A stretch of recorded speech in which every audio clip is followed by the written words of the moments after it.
अमीर आदमी और लाजर। यीशु ने मृत्यु के बाद के जीवन के बारे में क्या सिखाया? लूका अध्याय 16 पद 19 से 31 में यीशु अमीर आदमी और लाजर की कहानी बताते हैं, यह सिखाने के लिए कि हम कैसे जीते हैं, उसके क्या परिणाम होते हैं और मृत्यु के बाद के जीवन की क्या सच्चाई है। कहानी एक अमीर आदमी से शुरू होती है जो हर दिन बढ़िया कपड़े पहनकर और ऐशो आराम की जिंदगी जीता था। उसके घर के दरवाजे पर लाजर नाम का एक गरीब भिखारी था जो घावों से भरा हुआ था और अमीर आदमी की मेज से गिरने वाले खाने के टुकड़ों के लिए तरसता था। कुत्ते आकर उसके घाव चाटते थे। दोनों आदमी मर गए और लाजर को स्वर्गदूतों ने अब्राहम की गोद में पहुंचाया, जो आराम और विश्राम की जगह थी। दूसरी ओर अमीर आदमी को दफनाया गया और उसने खुद को नरक की पीड़ा में पाया।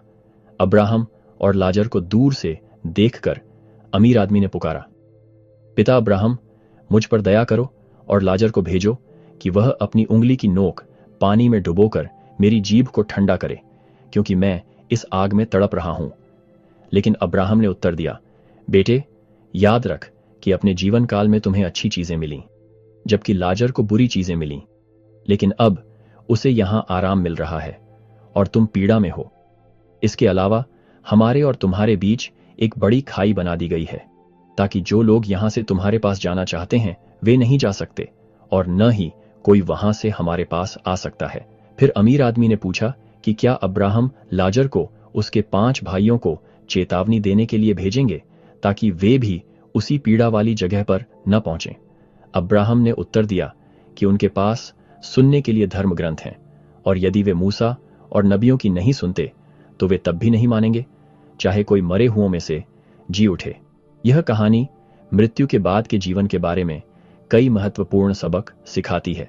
सबसे पहले यह मृत्यु के बाद के जीवन की सच्चाई पर जोर देती है, जहां धर्मियों को आराम मिलता है और दुष्टों को पीड़ा का सामना करना पड़ता है। ये कहानी बताती है कि हम पृथ्वी पर कैसे जीते हैं, उसके क्या परिणाम होते हैं और हमारे कर्म या दया की कमी हमारी अनंत नियति को कैसे प्रभावित कर सकती है। दूसरा, यह कहानी पश्चाताप और बदले हुए दिल के महत्व पर जोर देती है। अमीर आदमी दूसरों, खासकर गरीबों और पीड़ितों की परवाह किए बिना जीता था।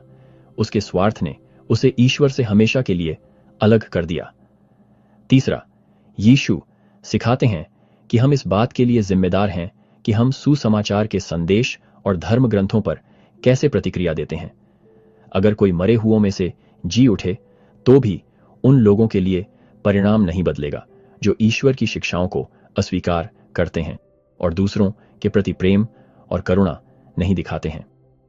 अमीर आदमी और लाजर की कहानी दया, करुणा और ईश्वर के वचन के प्रति विश्वास योग्यता से भरा जीवन जीने के महत्व की एक गंभीर याद दिलाती है। यह हमें याद दिलाती है कि इस जीवन में हमारे कार्यों के अनंत परिणाम होते हैं और हमें ईश्वर की नजर में जो वास्तव में महत्वपूर्ण है उसे प्राथमिकता देनी चाहिए।